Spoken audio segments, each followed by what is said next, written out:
7장, 역대하 7장 했고요. 오늘 8장 한 것으로 알고 있습니다. 통독반에 맞춰서 역대기를 한 번 더 다루도록 하겠습니다. 역대기는 원래 한 권의 책인데 상하로 나누었고, 역대기의 핵심은 모든 책이 그래요. 모든 책의 핵심은 독자가 누구냐가 중요해요. 그 독자가, 역대기의 독자는 포로 생활에서 돌아온 사람들이에요. 그러니까 낙심해 있고 돌아왔는데 희망을 못 찾는 사람들이에요. 그런 사람들에게 너 왜 이렇게 잘못했냐 막 때리면 불편해요. 열왕기서는 때리는 설교예요. 문제가 발생한 것은 너들의 불순종 때문이다 막 때리는 설교였다면, 역대기 설교는 한참 맞았어요. 맞은 사람들이고 포로에서 돌아왔기 때문에 왜 이런 우리가 어떻게 해야 되는가, 정체성에 관한 문제, 우리의 뿌리는 누구인가. 그러다 보니까 역대기에는 족보가 나오는 거예요. 족보가 길게 역대상 1장에서 9장까지 나오고요. 그렇다면 우리는 무엇을 해야 되는가? 우리 뿌리는 무엇이고 무엇을 해야 되는가? 이것이 역대기입니다. 그러다 보니까 역대기는 크게 세 가지가 나오는 게, 첫째는 족보가 나와요. 우리가 누구인가에 대한 것. 두 번째는 우리의 족보가 누구인가. 두 번째는 하나님이 역대기에 가장 중요하게 나오는 것은 오늘 본문의 말씀에 역대하 7장 14절에 성전이에요. 하나님의 성전이 나오고요. 그리고 역대기에 중요하게 나오는 것이 성전에서 봉사하는 제사장들, 영적인 공동체를 형성하는 제사장들에 대한 이야기가 나옵니다. 그렇다면 역대기에 왕들의 이야기가 나오는데, 이 왕들은 어떻게 판단해야 하는가 하면 성전에 대한 태도예요. 이 왕들이 성전을 건축하고 무너진 성전을 회복하는 왕은 훌륭한 왕이에요. 그러나 성전을 방치하는 왕은 나쁜 왕이죠. 솔로몬이 열왕기서에는 나쁜 왕으로 묘사되어 있지만 역대기에서는 성전을 봉헌하고 나서 하나님의 응답을 받는 왕으로 솔로몬의 나쁜 부분은 다 빼버리는 거죠. 그런 면에서 성전은 역대기에 있어서 중요한 주제이고, 이 주제는 역대하 마지막 장인 36장의 마지막 절인 23절에 보면 페르시아 제국의 고레스 왕이 유다 예루살렘에 성전을 건축하라 하면서 이스라엘 사람들을 돌려보내는 장면이 나옵니다. 결국은 역대기는 성전에 대한 이야기가 많이 나옵니다. 성전이 왜 중요할까요? 그렇다면 도대체 성전이 뭔가? 성전이 왜 중요한가 하면, 성전은 하나님께서 지시하신 곳이 성전이에요. 사람들이 만들어 놓은 게 아니에요. 보통 이방 종교는 사람들이 만드는 거예요. 불교의 이렇게 불당이라든가 사람들이 이렇게 만들면 되겠다 하지만, 성전은 하나님이 지시하신 방식대로 하나님이 만든 것이 성전이에요. 그래서 성전은 하나님의 임재의 장소이고 하나님이 함께하는 약속의 장소가 성전입니다. 그래서 성전은 아무리 초라한 성전이라고 해도 그곳에는 하나님의 영광이 가득한 것입니다. 우리 도표를 하나 보시면, 출애굽기에 최초에 성전 이전에는 성막이 있었어요. 성막이 출애굽기 40장, 출애굽기 마지막 장이 40장이에요. 출애굽기 40장 마지막 장의 마지막 부분이 성막을 만드는 거예요. 그래서 모세가 이같이 역사를 마치니, 이것은 성막을 완성하고 나니까 34절에 구름이 해막에 덮이고 여호와의 영광이 성막에 충만하였다. 하나님이 지시하신 대로 성막을 만들고 나니까 영광이 성막에 가득했다는 거예요. 35절에 보면 똑같은 얘기 반복해요. 모세가 해막에 들어갈 수 없었다. 왜냐하면 구름이 해막 위에 있고 여호와의 영광이 성막에 충만하였다. 여호와의 영광이 성막에 충만하였다라는 반복이 두 번이나 나오고요. 그리고 솔로몬이 역대하 7장의 성막이 아니라 이제 솔로몬이 성전을 건축하고 나니까 7장 1절에 보면 여호와의 영광이 성전에 가득하였다. 출애굽기는 충만하였다. 역대기에서는 가득하였다. 충만이나 가득이나 같은 말이에요. 번역이 그렇다 이 말이에요. 역대하 7장 2절에도 또 반복하여 여호와의 영광이 여호와의 전에 가득하였다. 출애굽기에도 두 번 반복하고요. 역대하에도 2번 반복해요. 뭐 2번 반복했다는 의미 있다는 건 아니에요. 가득했다는 거예요. 성막과 성전에 여호와의 영광이 가득했고요. 역대하 마지막 장 마지막 절에도 보면 바사왕 고레스가 야훼께서 내게 말씀하시기를 세상 만국의 모든 근세를 너에게 주었으니까 너는 이스라엘 백성을 돌려보내라. 예루살렘으로 돌려보내라. 목적은 성전을 건축하라고 하면서 돌려보내라. 그냥 돌려보내지 마라. 그들은 가진 게 없으니까 뺏어왔던 모든 것 다 챙겨서 돌려보내라. 성전을 건축하라 나오죠. 그래서 역대기의 결론은요, 성전 건축이에요. 성전을 완공하고 나서 솔로몬에게 하나님께서 말씀을 하시기 시작하시는 것이 바로 역대하 7장 14절입니다. 역대하 7장 14절을 보시면 내 이름으로 일컫는 내 백성이 첫 번째 악한 길에서 떠나서, 두 번째 스스로 낮추고 기도하여 내 얼굴을 찾으면, 악한 길에서 떠나고 스스로 낮추고 기도해서 내 얼굴을 찾으면 하나님이 하늘에서 듣고, 두 번째 사죄하시고 그들의 죄를 사하고, 세 번째 그 땅을 고칠지라. 근데 이 말씀을 왜 하시는 거예요? 지금은 너무 좋아요. 지금은 아무런 문제가 없어요. 성전을 지금 봉헌하고 다 좋은데 이런 말씀을 하시는 거예요. 이 말씀은 앞으로 이런 일이 일어날 거라는 거예요.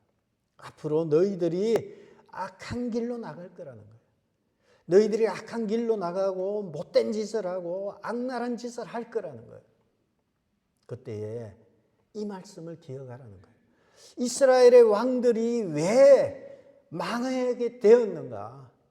그들이 악한 길로 나갔다는 거예요. 그들이 하나님의 말씀을 떠나서 악한 길로 나가고 이렇게 했기 때문에 어려움을 겪었다는 거예요. 그러면서 주님께서, 우리가 다 읽지 않았지만 7장 밑에 가면 두 가지 길이 나와요. 내 명령을 지키고 내 말을 지키면 내가 너를 보호하고 지켜주겠지만 만약에 네가 그렇게 하지 않으면 너희들이 이야기거리와 구경거리, 조롱거리가 될 것이라는 거예요. 너희는 조롱거리가 될 것이다. 이 성전이 어떻게 하다가 이렇게 망하게 되었는가? 조롱거리가 될 것이다. 두 가지 길이에요. 이스라엘의 왕들이 하나님의 명령을 지키고 나가는가? 아니면 그렇지 않고 나가면 이야기거리와 구경거리와 조롱거리가 될 거라는 거예요.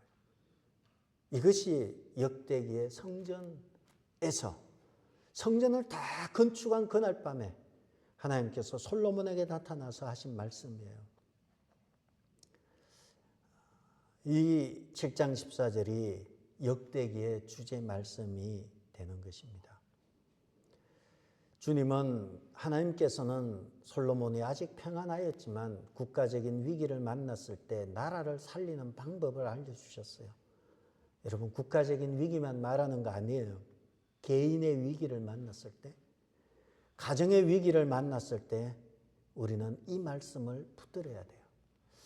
악한 길에서 떠나고 스스로 낮추고 기도해서 하나님의 얼굴을 구하면 하나님께서 더 그러시겠다는 거예요. 그리고 죄를 사하고 그 땅을 고치겠다. 이것이 오늘 역대기의 결론입니다. 13절을 보시면, 그러나 앞으로 세상은 어떻게 일이 일어나는가 13절이 나옵니다. 하늘을 닫고 내가 하늘을 닫고 비를 내리지 아니하거나 메뚜기들에게 토산을 먹게 하거나 전염병이 내 백성 가운데 유행하게 될 때, 이때가 언제인가요? 비가 내리지 않고요, 메뚜기들이 그나마 농사 지은 게 있는데 그걸 또 싸그리 다 먹어버려요. 비도 없고요. 가물어요. 가문데 메뚜기 떼까지 설치되고요. 게다가 전염병이 퍼져버렸어요. 팬데믹이에요. 인간의 나라가 경제적으로 어렵고 도덕적으로 어려움을 겪고 국가 안보도 위험하고 총체적인 상황 가운데 답답한 가운데 이런 때가 온다는 거예요. 이런 때는 반드시 옵니다. 왜냐하면 사람들의 본성이 악하기 때문에 그래요. 사람들은 태어날 때 착하게 태어나고 나이가 들수록 어른이 되고 그런다고 하지만 나이가 들어도 철없는 똑같아요. 하나님의 말씀으로 우리를 단돌이 하지 않으면 나이가 들어도 변화되지 않는 게 사람의 본성이에요. 세상은 반드시 종말이 옵니다. 말세가 가까울수록 죄로 가득한 세상이 될 것입니다. 왜 그렇습니까? 인간의 본성이 그래요. 근본적으로 문제와 모순을 안고 있는 곳이 사람 세상이에요. 인간은 스스로 문제를 해결할 능력이 없어요. 훌륭한 정치인이 나타나서 뭘 한다고요? 훌륭한 정치인이 어디 있고 하나님을 믿어도 몸부림치면서 믿어도 쓰러지고 자빠지고 넘어지는데 무슨 사람은 정치를 하고 정치 지도자의 길을 간다 하지만 정치 지도자들은 백성들의 등골을 빨아먹는 흡혈귀와 같은 존재들이에요. 누구도 여러분의 아픔에 공감하지 않아요. 자신의 아픔에는 아주 민감해도 국민들의 아픔에는 외면하는 것이 인간의 본성이에요. 이런 때가 오고 이 비가 내리지 아니하고 메뚜기들이 설치고 전염병이 유행하는 최악의 상황이 온다는 거예요. 이럴 때에 하나님께서는 내 이름으로 일컫는 내 백성이 악한 길에서 떠나서 스스로 낮추고 기도해서 겸비해서 내 얼굴을 찾으면 그 땅을 고치겠다는 거예요. 그 땅을 고치는 사람이 누구인가요? 14절에. 누가 그 땅을 고치나요? 하나님이 고치는데요. 누구를 통해 고치나요?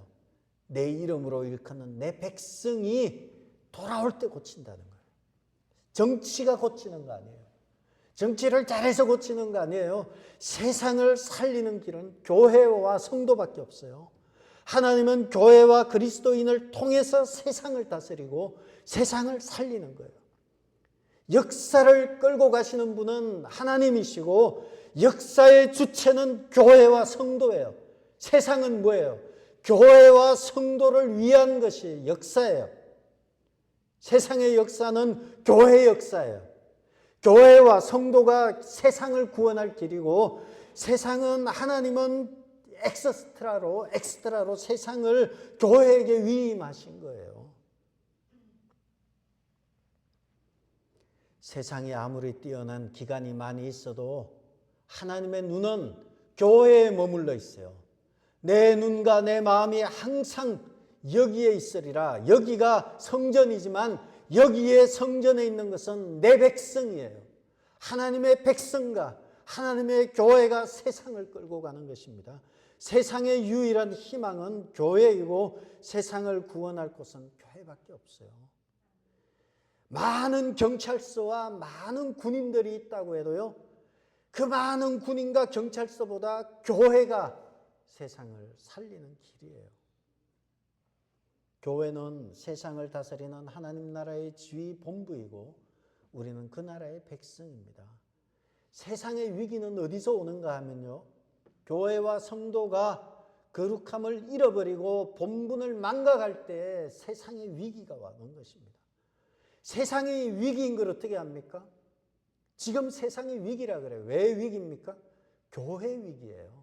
세상은 그냥 원래 그런데 내버려 두는데요. 교회가 위기를 만나면 세상이 위기가 되는 거예요. 하나님의 영광을 드러내야 할 교회와 하나님의 영광을 드러내야 할 그 백성들이 위기를 맞으면 교회가 빛을 잃게 되고 세상은 혼돈에 빠지게 되는 것입니다. 이때에 너희는 악한 길에서 떠나서 스스로 낮추고 기도하여 겸비해서 내 얼굴을 찾으면 하나님께서 하늘에서 듣고 그 죄를 사하고 그 땅을 고치겠다 말씀하십니다. 세상을 고치고 세상을 구원할 것은 바로 우리 믿는 교회와 성도들이에요. 위기다 위기다, 이것은 교회 위기입니다. 하나님의 백성들이 있는 한 나라는 망하지 않아요. 소돔과 고모라가 망한 것은 의인 10명이 없어서 멸망했고요. 예루살렘이 망한 것은 예레미야 5장 7절에 너희가 만일 정의를 행하며 진리를 구하는 자를 한 사람이라도 찾으면 내가 이 성읍을 용서하리라. 예루살렘에 의인 한 사람이 없었던 거예요. 왜 의인이 없어요? 다 하나님 믿는데, 다 하나님 믿는다고 하는데, 다 여호와를 믿고 하나님 섬기고 유월절이 되면 수많은 양을 잡아서 예배를 드리는데 주님이 보시기에는 의인 한 사람이 없어서 이 성읍을 멸망시키겠다. 우리 주일날 되면 많은 교인들이 교회로 가요. 지금 이 시간에 뉴저지에, 뉴욕에, 전 세계에 11시에 예배 드리는 교회들이 다 예배 드리러 가요. 그런데 주님의 말씀은 정의를 행하고 진리를 구하는 자 한 사람이라도 찾으면 망하지 않겠다. 노미널 크리스찬, 썬데이 크리스찬은 많은 거예요. 명목상의 그리스도인, 주일이면 왔다 갔다 시계추처럼 다니는 사람은 많은 거예요. 그러나 정의를 외치고 진리를 구하는 사람이 적은 거예요. 저는 우리 교회에 정의를 외치고 정의를 행하고 진리를 외치는 그런 성도들이 많기를 축복합니다. 노회장이다 보니까 문제 있는 교회들의 얘기를 막 이래저렇게 듣게 돼요. 들으면서 마음이 답답한 것은 교회 왜 다니나 이런 생각을 할 때가 참 많습니다. 교회를 열심히 다니는데 정죄와 지적은 잘해요. 그러나 그 칼이 나를 향해 있지는 않은 거예요. 나라를 살리는 길은 하나님이 하셔야 하고 하나님의 관심은 바로 내 백성으로 일컫는 하나님의 백성들입니다. 역사의 주관자, 하나님이 역사의 주관자가 되시고 하나님이 만국의 왕이 되시는 분이 하나님이십니다. 그렇다면 위기의 때 우리가 할 일이 무엇입니까? 먼저는 악한 길에서 떠난다, 회개를 말하죠. 악한 길에서 떠난다는 것은 회개를 말합니다. 회개는 내가 회개할 것이 있나 이렇게 생각할 수 있지만 느헤미야는 페르시아 제국의 고위 관리였습니다. 느헤미야는 유대인이었고 페르시아 제국의 고위 관리였습니다. 그 느헤미야는 자기의 고국 예루살렘의 멸망 소식을 듣고 그는 고백하기를 나와 내 아버지의 집이 범죄하였나이다. 느헤미야가 뭔 죄를 졌어요? 한참 뒷사람인데. 그런데 느헤미야는 말하기를 나와 내 집이 죄를 지었나이다. 자신의 죄로 여긴 거예요. 나하고 아무 상관없어요. 나하고 뭔 상관이 있어요? 조국의 현실 나와 상관없고 이런 거 나하고 뭔 상관이 있어요? 그런데 느헤미야는 아무 상관이 없어 보이는 느헤미야는 나와 내 집이 하나님 앞에서 범죄하였나이다. 하나님 앞에 회개하는 거죠. 우리는 우리의 문제뿐만 아니라 공동체의 문제와 나라와 민족의 문제를 내어놓고 회개해야 돼요. 한국 교회는 반토막이 나버렸어요. 숫자가 반토막이라는 게 아니에요. 진리와 관계없이 진보 진영과 보수 진영 이런 식으로 말씀과 전혀 관계없어요. 정치 이념이 신앙이 되어버린 시대, 위태로운 시대죠. 우리는 하나님 앞에 회개해야 하는 것입니다. 우리가 해야 할 일이 두 번째는 이 위기 가운데 우리가 해야 될 것은 먼저는 회개 기도라면 두 번째는 이 사태를 면밀히 봐야 돼요. 이것이 왜 일어났는가? 자세히 살펴보면 사단이 우리의 공격의 대상은 사단이라는 데 있어요. 사람들이 막 하는 것 같은데 면밀히 보면 배후에는 사탄이 막 혼돈스럽게 하는 거예요. 에베소서 6장 12절에 우리의 씨름은 혈과 육을 상대로 하는 것이 아니요 통치자들과 권세자들과 어둠의 세상 주관자들과 하늘에 있는 악의 영들을 상대함이라. 사단이 묘하게 사람의 마음에 파고 들어와서 어렵게 합니다. 우리는 영적인 전쟁 앞에서 사람들과의 관계 앞에서 사람들에 대해서 적개심을 갖는 것이 아니라 그 뒤에 있는 악한 마귀를 봐야 돼요. 그러면 이겨요. 여러분 우리가 왜 두렵고 불안한가 하면 정체를 몰라서 그래요. 질병이 있어도요. 두려운 것은 이 병이 뭔지 몰라요. 그게 제일 불안한 거예요. 이게 내가 왜 아픈지 모르는 거예요. 그런데 원인을 알고 나면 그 뒤에는 이것은 이렇게 처방하면 되는구나 알게 돼요. 마찬가지예요. 우리가 면밀히 문제 앞에 섰을 때 저 인간이 왜 저러지? 저 인간 요즘 뭘 잘못 먹었나? 막 고민하는 게 아니라 그 뒤에 숨어있는 이렇게 숨어 있어요. 이렇게 보면 또아리를 틀고 저기 머리 숙이고 있는 게 있어요. 영적으로 기도하는 사람은 저는 이것이 보일 거라 생각을 해요. 저 사람의 문제가 아니구나. 저 뒤에 숨어 있구나. 저놈의 문제구나. 악한 원수를 나사렛 예수의 이름으로 물리쳐야 되는구나. 그놈은 아주 묘해가지고요.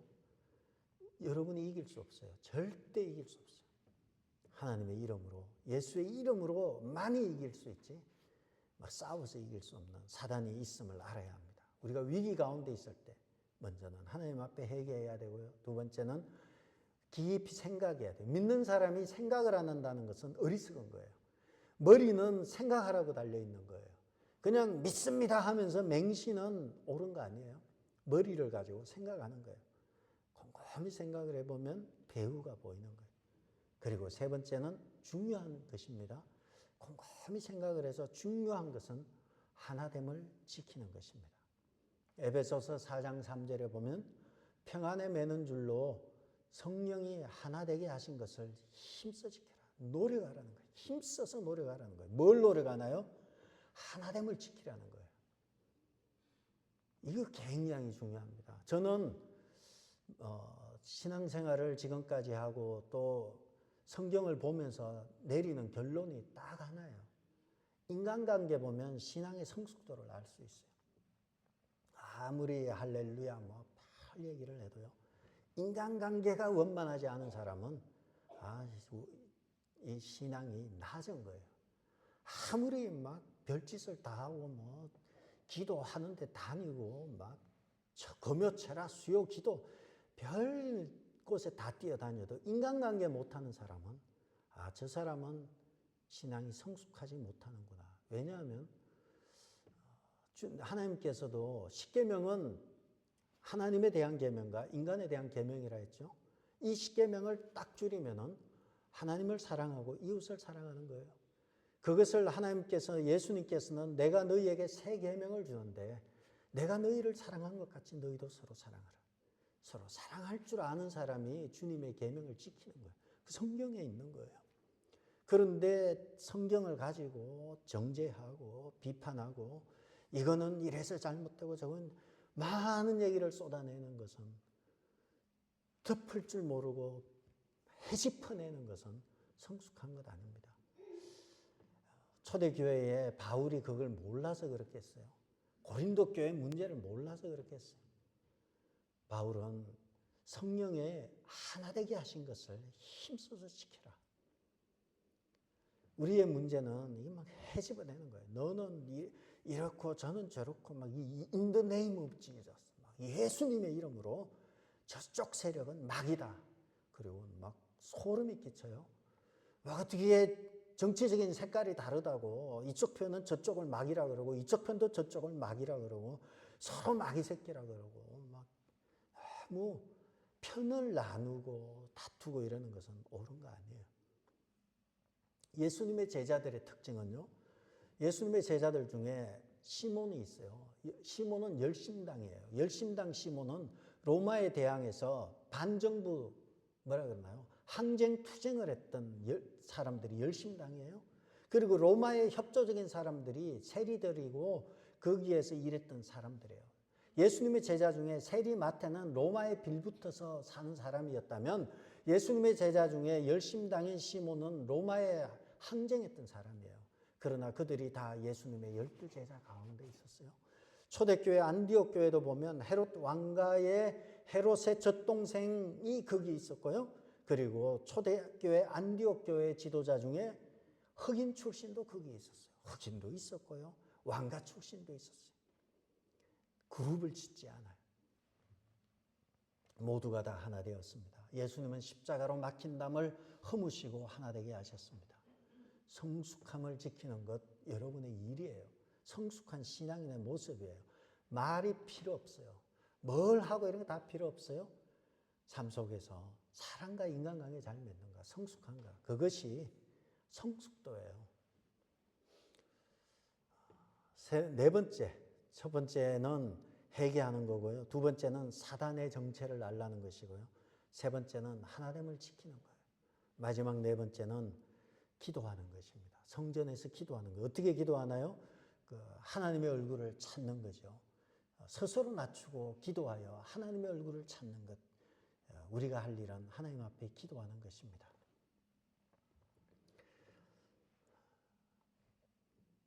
제가 마지막 도표를 하나 보면, 요 도표 보시면, 우리가 묵도할 때 하는 거죠. 잘 보시면요. 밤에 여호와께서 솔로몬에게 나타나사 그에게 이르시되 내가 이미 거기에 보면 기도를 듣고 이곳을 택하여 내게 제사하는 성전을 삼았으니 이곳 성전 다 성전이에요. 기도는 기도를 체크해 놨네요. 저기 보시면 기도는 바탕이 하늘색 그리고 성전은 바탕이 노란색이에요. 제가 생맹 아니니까 오해하지 마시고 저기 초록색인가? 기도와 성전이 반복돼서 나와요. 그래서 내가 이미 내 기도를 이곳을 택하여 제사하는 성전을 삼고 14절에 기도하고 15절에 이곳에서 기도하고 그리고 내가 눈을 들고 귀를 기울이는데 어디에? 이곳에서 하는 기도에 16절에 이 성전 이곳이 되죠. 택하여 내 이름을 여기에 성전에 영원히 있게 하였고 내 눈과 내 마음에 항상 여기에 성전이 있다. 그리고 14, 15에 보면 기도, 14절에도 기도, 15절에도 기도. 이것이 기도하는 곳이다. 성전이 기도하는 곳이다. 예수님께서도 말씀하셨죠. 내 집은 만민이 기도하는 집이다. 저기 있는 대로 House of Prayer. 이 집은 만민이 기도하는 집이다. 그러므로 성전은 예배드리고 하나님 앞에 기도하는 곳이에요. 토요일 날 나와서 기도하시기 바랍니다. 대면으로 기도하시라는 말씀입니다. 하나님 앞에 약속된 장소에 약속된 시간에 나와서 기도하는 것 중요합니다.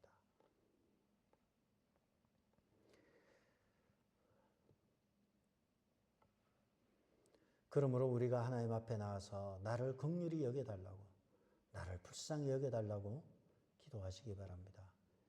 기도는 믿음이 없는 사람들이 볼 때는 참 소극적이고 무력한 방법으로 보일 수 있어. 아니 뭐 기도한다고 돈 빌리러 다니고 뭐 가서 빨리 문제를 해결해야 되지. 뭘 기도한다고 저렇게 교회 간대. 저 바보 아니야? 막 이렇게 생각할 수 있는 거예요. 그러나 기도가 가장 적극적이고 가장 강력한 방법입니다. 아무것도 아닌 것 같지만 내가 하늘에서 듣고 그 땅을 고치겠다. 하늘을 움직이는 것이 기도예요. 비록 메뚜기나 또는 비가 내리지 않거나 또는 전염병이 돈다 할지라도 너희가 서로 낮추고 기도하여 겸비하여 내 얼굴을 구하면 내가 듣겠다는 거예요. 내가 자연재해, 사람이 손 쓸 수 없는 것, 자연재해와 전염병 이런 것까지도 내가 다 듣겠다는 거예요. 돌아다니면서 막 그냥 엉뚱한 짓 하지 말고 나오라는 거예요. 이곳에서 하는 기도에 내가 듣겠다는 거예요. 성전의 핵심 기능은 기도입니다. 저는 이번 설교를 준비하면서 놀라운 이야기를 들었습니다. 몇 달 전에 들은 거여서 사실인지 아닌지 일단은 검증을 해봤습니다. 그래서 찾아보니까 그런 자료들이 나오고 그 기록들이 나오는 거예요. 그래서 오늘 결론으로 인용하려고 합니다. 1950년 6월 25일에 북한이 남한을 치고 들어왔습니다. 한국은 남한은 준비되지 않은 가운데 북한이 쳐내려왔고 6월 25일에 쳐내려왔는데 꼭 8월 말경에 남한 전체가 부산을 제외한 전체가 북한군이 장악하게 되고요. 북한군은 가는 곳마다 점령지를 둔 것으로 나오더라고요. 수원에도 두고 막 여기저기 부대를 두면서 계속 남하하고 해서 결국은 부산까지 내려왔습니다. 부산만 남은 위기 가운데 서울과 북한에서 내려온 많은 목회자들이 부산에 모였고 그들이 부산 초량교회에서 8월 말부터 기도하기 시작하는 거예요. 그 기도가 제1회 구국기도예요. 그때는 제1회가 없었어요. 번호를 붙이자면 제1회가 되는 거예요. 1950년 제1회 첫 번째 구국기도회가 된 거예요. 그래서 부산 초량교회에서 목회자들이 250명이 기도하기 시작한 거예요. 초량교회 연역에 보면 이렇게 기록되어 있다고 합니다. 6.25 사변으로 피난 동포 수용, 국난 극복 기도회의 통해운동을 전개하다. 통해운동이 회개운동이에요. 그때의 설교자가 초량교회 담임 목사였던 한상동 목사, 우리 교회 자주 오셨던 조문희 목사님이 초량교회 부목사 출신이에요. 한상동 목사님을 가장 존경해요. 조 목사님께서. 한상동 목사님이 평생을 독신으로 사시면서 물론 북한에 와이프가 있어요. 피난을 와가지고 못 올라가서 돌아가실 때까지 독신으로 살다 가신 목사님이죠. 이분이 설교하시고 당시 최고의 신학자 목사들인 박윤선 박사, 박영용 박사 그리고 이러한 분들이 매일 하루 3번씩 기도하기 시작한 거예요. 이것이 보면 통해 절체절명의 나라를 통해 자복기도에 나오듯이 그들이 기도하기 시작하였습니다. 그래서 8월 말부터요 기도하기 시작하면서 한 주를 기도하고 나니까 몰리는 거예요. 그들이 계속 모여서 기도하는데 그들의 기도 내용이 뭔가 하면 2가지 정도 크게 읽어보니까 2가지예요. 첫째는 신사참배의 죄였어요. 우리가 하나님만 섬겨야 되는데 일본의 신사에 참배했습니다. 박윤선 박사도 설교 중에 나도 참배했습니다. 이런 부분이 거기 있더라고요. 목사님들이 거기에 참가한 것에 대해서 회개한 거예요. 내가 신사 참배했습니다. 회개하기 시작하고요. 그리고 2번째 제가 한국교회 대립과 분열이었어요. 왜냐하면 신사 참배를 하고 나니까 재건파가 있어요. 재건파나 고신을 외쳤던 분들은 너희들은 신사 참배한 이단이다 이렇게까지 나왔고요. 신사 참배한 사람들도 있고 교회가 싸움이 일어난 거예요. 신사 참배파와 신사 참배 반대파. 우리는 순교의 각오로 싸웠는데 니들은 신사에 참배했지 하면서 한국교회가 극심한 분열이 일어나고요. 한국교회 교권주의가 일어나고 그러니까 교회가 일제에서 해방되면서 정리가 되는 게 아니라 재헌국회하면서 이승만파, 김구파 싸우죠. 또 고신파와 또 장로교파 싸우죠. 한국 교회의 이러한 분열과 교권에 대한 해계가 일어나기 시작한 거죠. 그러면서 우리가 말한 대로 악한 길에서 떠나서 그들의 악한 길에서 떠나고 회개하기 시작하면서요. 2주 동안 기도하고요. 그 기도회가 마치는 날이 1950년 9월 15일이라는 거예요. 9월 15일 초량교회에서 새벽 예배를 마치고 기도회가 끝나는 날 신문 호회가 배포되었다. 인천 상륙작전의 성공을 알리는 호회였다. 거기에 참여했던 박성기 목사의 정언에 따르면 이렇게 된 거예요. 기도회가 끝나는 날 신문 호회가 배포되었고 인천 상륙작전이 성공하였다. 인천 상륙작전의 성공은 전쟁을 잘해서 그런 거 아니에요. 뭔가 아무 준비 안 돼 있는데 그들이 모여서 나라를 위해서 회개하고 악한 길에서 떠나서 스스로 기도하고 겸비하여 기도회가 마치는 그날, 이건 제 얘기가 아니고 여기 박성기 목사님의 얘기예요. 그날 아침에 나오는데 신문 호회가 막 나온 거예요. 인천 상륙작전 막 나오고 뭐 그 시점은 다소 좀 다를 수는 있어요. 그 시점에 이런 일이 있었던 거예요. 너무 신기해서 인천 상륙작전이 어떻게 됐나 한번 살펴보니까요. 인천 상륙작전이 성공하려면 배가 들어와야 되는데 인천에요. 배가 625척인가 유엔군 배가 625척에 뭐 7만 명인가 막 들어오고 이러려면 물이 차야 되는데 물이 차는 날이 9월 15일과 10월 한 달에 한 번씩이 물이 차는데 바로 그날이죠.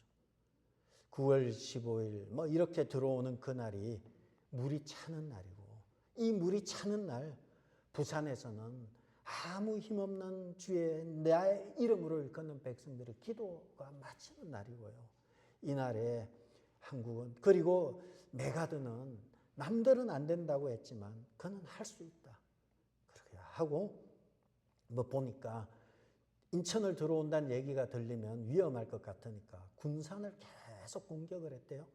그러니까 인천을 방어해야 될 군인들이 군산으로 가고 또 일부 군인은 저쪽 외관 쪽으로 이제 부산을 점령하기 위해서 인천을 비워놓은 거예요. 뚫고 들어가서 상륙을 성공하고 10월에는 서울을 수복하고 그 뒤에 평양인가까지 올라간 기록이 나옵니다. 하나님의 도우심입니다. 우리는 우리의 힘으로 되지 않아요. 우리의 가정과 자녀들과 또 건강과 이런 모든 것이 우리의 힘으로 되지 않아요. 우리의 힘으로 뭘 하면 될 것 같은데 안 돼요. 하나님의 긍휼이 필요해요. 악한 길에서 떠나고 스스로 낮추고 기도하여 겸비해서 하나님의 얼굴을 구할 때 하늘이 움직이고 하나님의 하늘에서 듣고 응답해 주실 것입니다. 이러한 하나님 앞에 회개의 역사로 말미암아 여러분의 가정과 자녀와 건강과 사업터 위에 하나님의 응답이 풍성하기를 주의 이름으로 축복합니다. 기도하겠습니다. 아버지 하나님, 우리의 힘으로는 자연재해와 전쟁과 자녀들과 건강과 아무것도 할 수 없음을 고백합니다. 우리가 똑똑한 것 같고 우리가 과학적으로 의학적으로 많이 진보가 된 것 같지만 죽을 수밖에 없는 존재이고 죄로 인해서 사망의 그늘에 앉아서 신음할 수밖에 없는 연약한 존재임을 고백합니다. 주님을 믿을 때 주님께서 의롭다 하시고 자녀 삼으시며 주님 앞에 나올 때 어려운 일이 있을 때 악한 길에서 떠나서 내 얼굴을 구하면 하늘에서 듣고 그 땅을 고친다고 약속의 말씀을 믿습니다.